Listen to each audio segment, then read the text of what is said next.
దేశవ్యాప్తంగా కాసేపట్లో mock drill ప్రారంభం కానుంది. వైమానిక దాడులపై పౌరులకు అవగాహన కల్పించనున్నారు. హైదరాబాద్ లో 4 ప్లేసుల్లో మాక్ డ్రిల్ నిర్వహిస్తున్నారు. సాయంత్రం 4 గంటలకు ప్రారంభమై 4 గంటల 30 నిమిషాలకు ముగియనుంది. ఇక ఇదే విషయంపై మరింత సమాచారం గోల్కొండ కోర్టు నుంచి షరీఫ్ అందిస్తారు. షరీఫ్, మాక్ డ్రిల్ కాసేపట్లో ప్రారంభం కానున్నట్లు తెలుస్తోంది. అక్కడ అప్డేట్స్ ఏంటి? దేశవ్యాప్తంగా హోంశాఖ ఉత్తర్వులు జారీ చేసింది ఏంటంటే మాక్ డ్రిల్ నిర్వహించాలి, సాయంత్రం 4 గంటల నుంచి మాక్ డ్రిల్ని దేశమంతటా నిర్వహించాలని చెప్పి కేంద్ర హోంశాఖ ఉత్తర్వులు జారీ చేసింది. పాకిస్తాన్ ఇండియా మధ్య యుద్ధ మేఘాలు కమ్ముకున్న కారణంగానే అప్రమత్తమైంది దేశమంతా కూడా. అటు మిలిటరీ అప్రమత్తమైంది, దాంతోపాటు తెలంగాణ రాష్ట్ర ప్రభుత్వం కూడా అప్రమత్తమైంది. అత్యవసర మీటింగ్ని CM Revanth Reddy defence, military, అదేవిధంగా ఇక్కడ ఉన్నటువంటి పోలీసు యంత్రాంగంతో సమీక్షా సమావేశం ICCలో ఏర్పాటు చేశారు. కొద్దిసేపటి క్రితమే కమిషనర్ సివి ఆనంద్ మాక్ డ్రిల్లను ఉద్దేశించి మాట్లాడారు. ఎక్కడెక్కడ మాక్ డ్రిల్ నిర్వహించబోతున్నాము, ఎందు గురించి నిర్వహించబోతున్నాం అనేటువంటి అంశాలపైన ఆయన చెప్పారు. మరి కాసేపట్లోనే గోల్కొండతో పాటు మిగిలిన 3 ప్రాంతాల్లో కూడా ఈ మాక్ డ్రిల్స్ సైరన్స్ మోగనున్నాయి. 4 గంటలకు ప్రారంభమైన తర్వాత 2 నిమిషాల పాటు సైరన్స్ మోగుతాయని చెప్పి ఇప్పటికే చెప్పారు. సికింద్రాబాద్, గోల్కొండ, కంచన్బాగ్, DRDO, మౌలాలి, NFC ఈ 4 ప్రదేశాల్లో ఈ మాక్ డ్రిల్ స్టార్ట్ కాబోతోంది. మొత్తం దేశవ్యాప్తంగా ఆపరేషన్ అభ్యాస్ పేరుతో 12 సివిల్ డిఫెన్స్ సర్వీసెస్కి సంబంధించినటువంటి అధికారులంతా కూడా ఈ మాక్ డ్రిల్లో పార్టిసిపేట్ చేస్తారు. GHMC లిమిట్స్లో, అంటే ఓవరాల్ లిమిట్లో ఉన్నటువంటి ఏవైతే ప్రాంతాలు, ఈ 4 ప్రాంతాల్లో ఉన్నారో 4 గంటలకి ఎగ్జాక్ట్లీ సైరన్ మోగుతుంది. 2 నిమిషాల పాటు సైరన్ మోగగానే ప్రజలంతా కూడా అప్రమత్తంగా ఉండాలి. ఒకవేళ వైమానిక దాడి ఏదైనా జరిగే అవకాశం ఉంటే, వైమానిక దాడి జరిగితే ఎట్లా సంరక్షించుకోవాలి, స్వీయ నియంత్రణలో ఎట్లా ఉండాలి, తమ సెల్ఫ్ డిఫెన్స్ని ఎట్లా చేసుకోవాలనేటువంటి అంశం పైన కొన్ని సూచనలు, సలహాలు అక్కడ ఉన్నటువంటి పోలీసులు ఇస్తారని చెప్తున్నారు.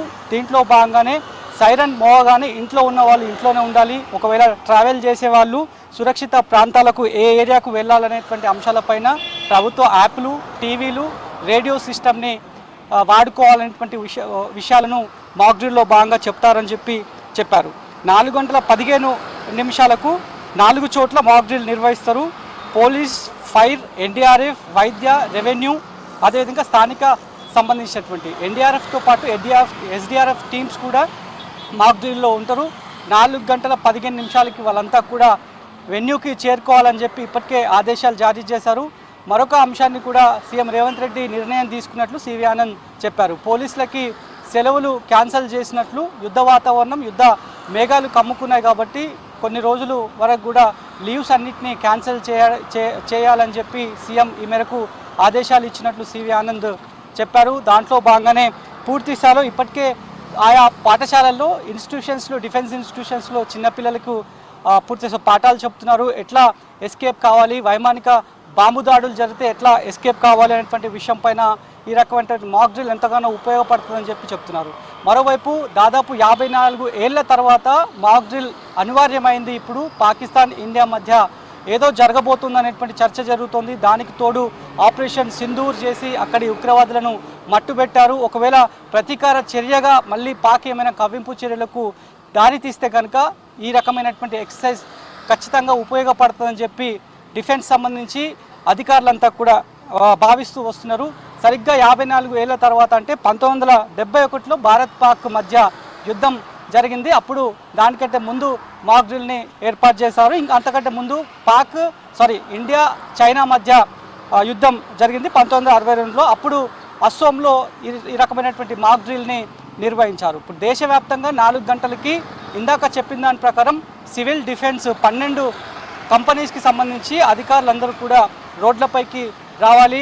SDRFకి సంబంధించినటువంటి ఎక్విప్మెంట్ మొరాయిస్తున్నాయా, పనిచేస్తున్నాయా, ఏ అందుబాటులో ఉన్నాయనేటువంటి అంశాలను, ఆ ఎక్విప్మెంట్ అంతా కూడా 1-2 సార్లు చూసుకోవాలి. అటు డిఫెన్స్ మినిస్ట్రీకి సంబంధించి, డిఫెన్స్ మిషన్కి సంబంధించి కూడా ఏ పరికరాలు తమ వద్ద ఉన్నాయి, అవి ఎంత మేరకు వర్క్ చేస్తున్నాయనేటువంటి విషయాలపైన వాటిని కూడా తీసుకోవాలి.